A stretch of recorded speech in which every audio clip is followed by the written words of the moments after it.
Ron Comley and I'm a mindset coach. I'm a lover of the inner game.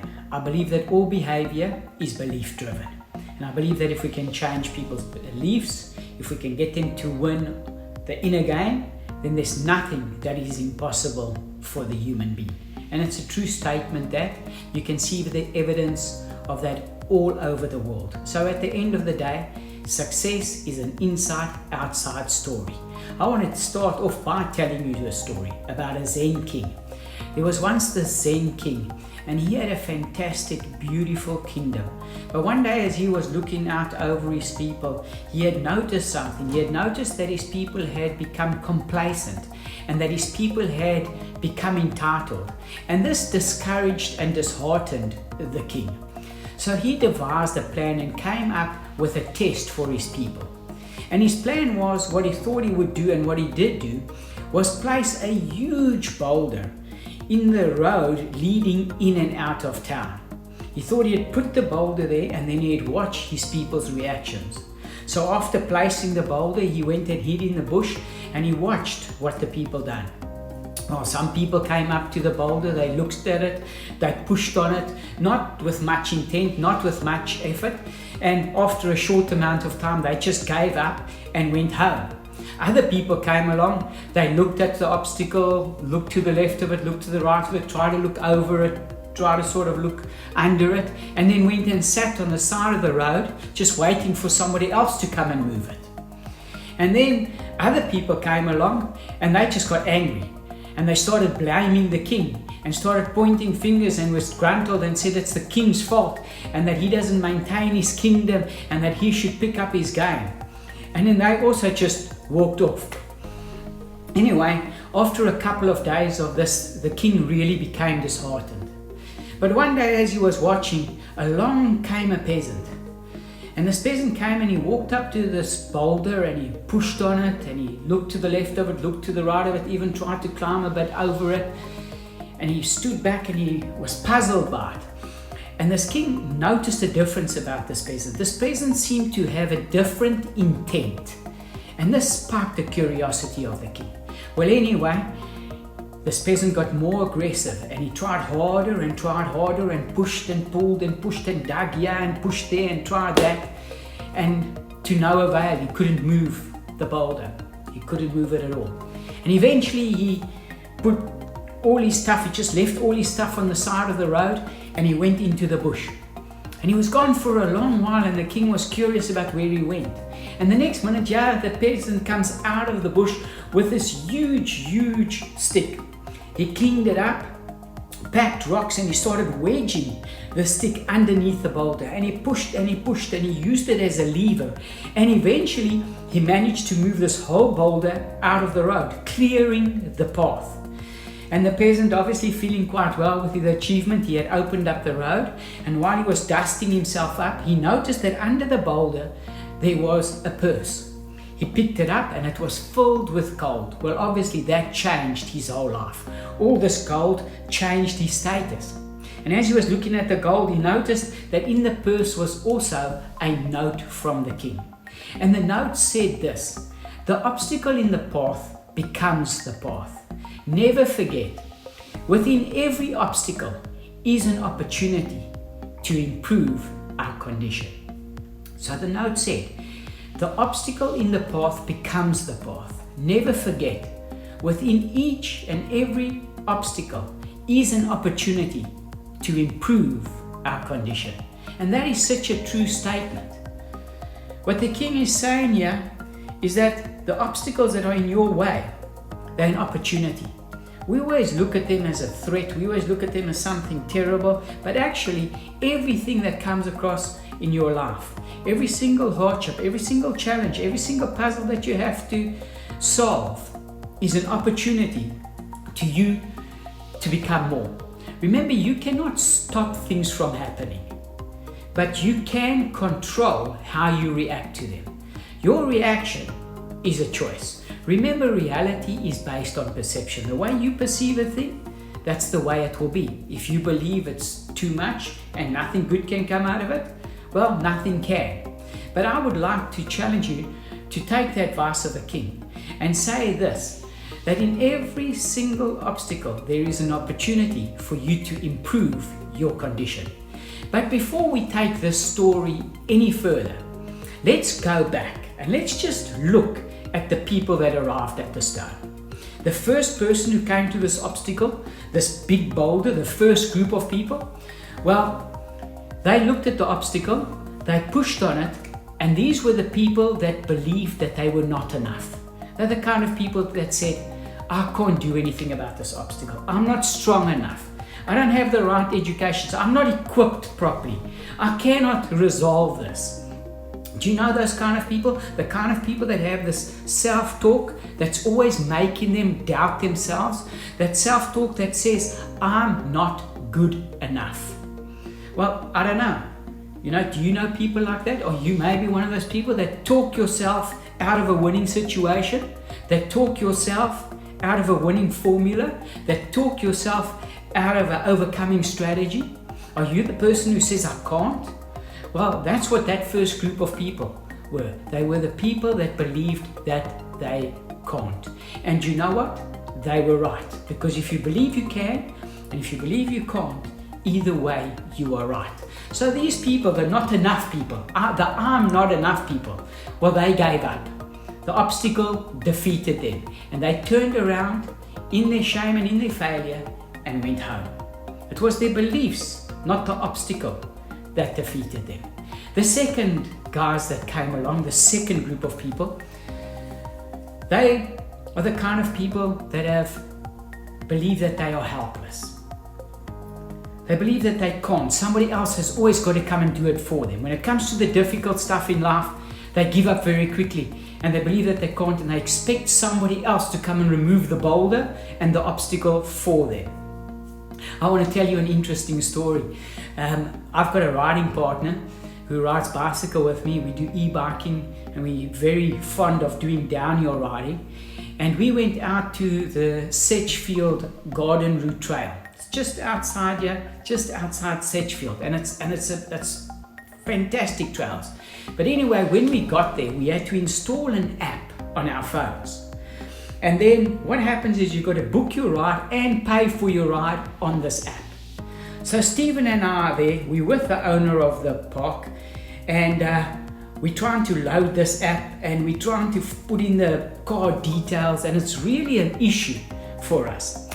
And after a while, you could see this guy was like amused by how we were battling with this. And he said he's learned, and his experience at the trail park has been that the higher, the senior the position is of a person that they hold in their business or in their work, the more helpless they are. And it's a true statement, because normally what happens when it comes to anything really technology based, I've got somebody that helps me and does it for me. And I realized there that what happened is that I had learned in helplessness. I'm not a helpless person, but it was a learned helplessness.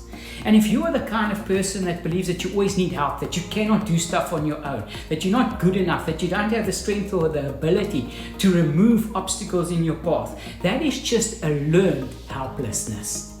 Same as when it comes to technology. That's just a learned helplessness in my life. That's all it is. Obviously, since then I've tried to brush up my skills and be more attent to it. So that's the second person, the helpless person, the learned helplessness. But it's learned. Remember, all behavior is belief driven. The true you isn't helpless. The third person who comes along, well, that's the victim. The victim is always blamed. The obstacle is everybody else's fault.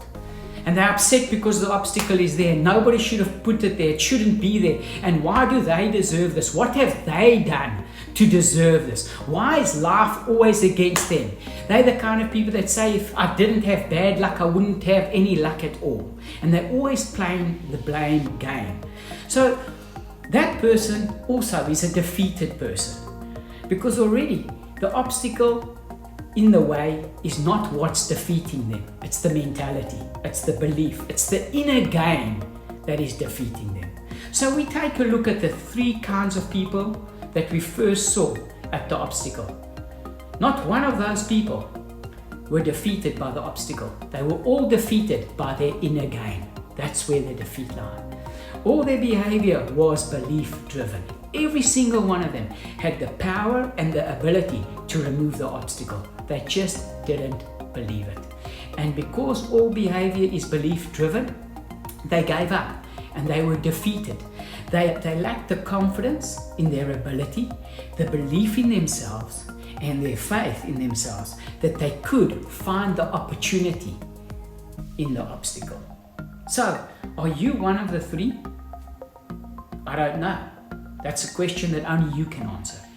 But the fourth person who came along, the fourth type of person, well, that was the peasant. And I like the fact that the story says it was a peasant. Now, why do I like the fact that the story says it was a peasant? Because a peasant, in my mind, is somebody that is used to hardship. Someone that understands that life's not fair. Someone that understands at the end of the day that really shit just happens. And that when it comes across your path, all you gotta do is just suck it up, get through it, get over it, and move on. Because there's one thing that I'm sure of. If things are going well with you, that too shall pass. If things are going bad with you, that too shall pass. Life is up and down, and life is full of challenges. And actually, at the end of the day, that's what makes life exciting. You don't know what tomorrow holds. What you have to do is understand is that you are more than enough to deal with any given situation. So here we find a peasant comes along, a person who is used to hardship, a person who's not intimidated by hardship, a person that's not afraid of hardship, just sees the obstacle for what it is. It's just something in the path that has to be moved out, overcome, moved through, set aside. And that obstacle is now the path. How awesome is that? So let's take a look. The first thing that the peasant does is he starts working. He starts putting effort into moving the boulder. Now, I like this because his first efforts were, he didn't succeed. He pushed as hard as what he could. He tried to dig underneath. He tried on the side. He tried to climb up. He tried everything, but he failed. But failing didn't make him a failure. Understand that. Failing never ever makes anybody a failure. Remember, the greatest sportsmen in the world don't win every game. Don't think you will win every game. But what do? You stand back, you try and you try and you try. You don't give up. You keep going until you win. So he stands back and he looks at his obstacle and he thinks to himself and he asks himself the question, how can I move this obstacle? And that's the key. Because questions are the answer. Ask and you will receive. Knock and the door will be open unto you. Seek and you will find. Those are true statements.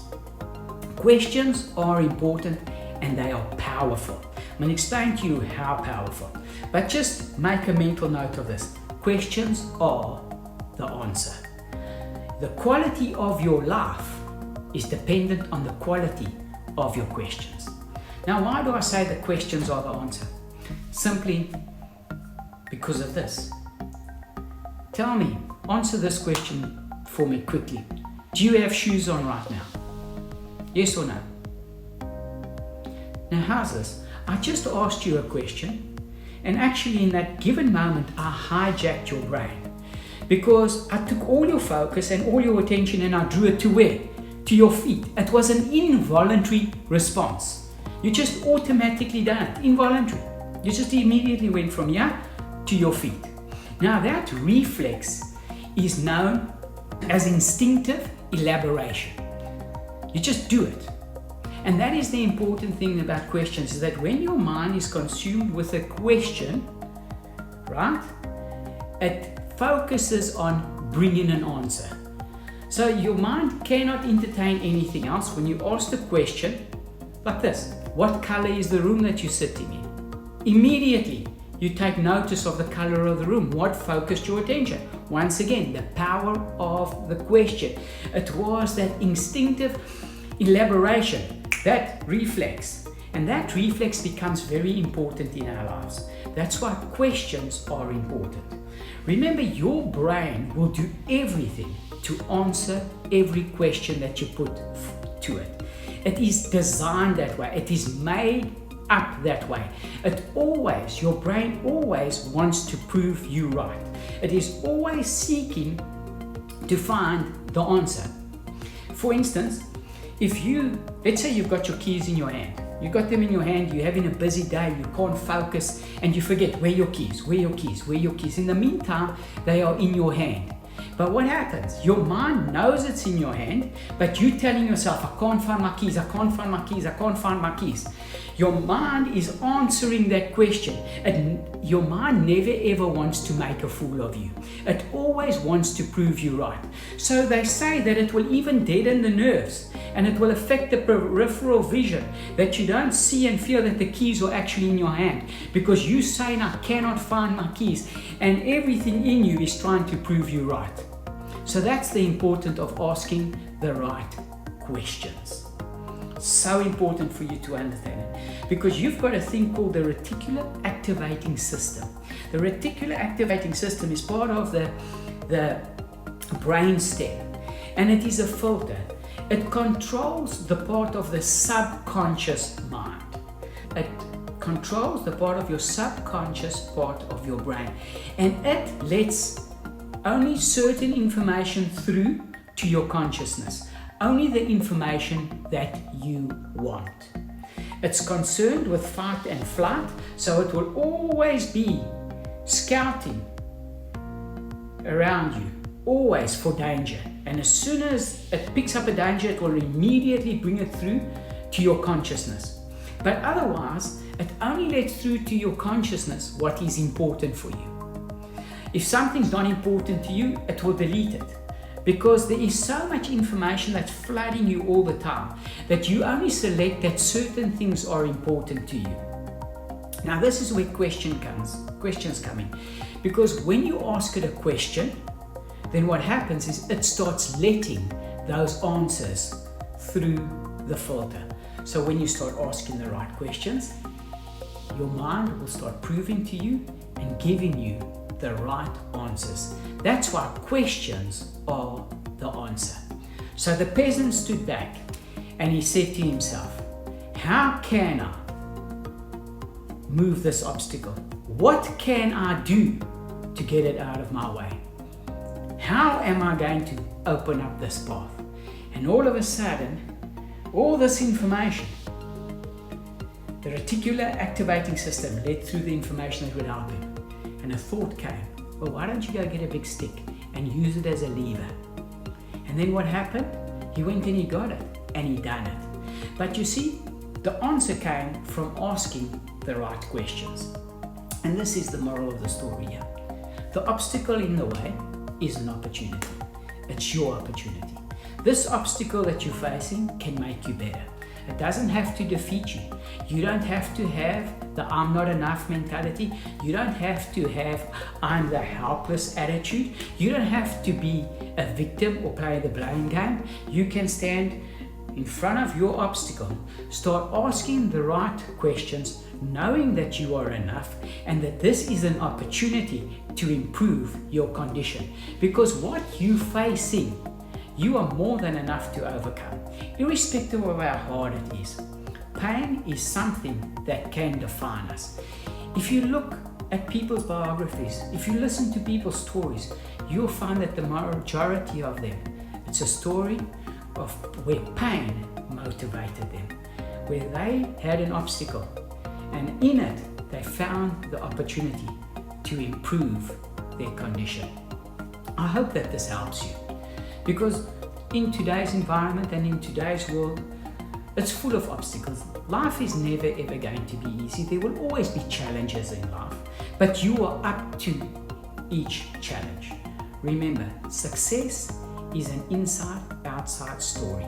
Not one of these people that came to that obstacle and turned away, not one of those people were defeated by the obstacle.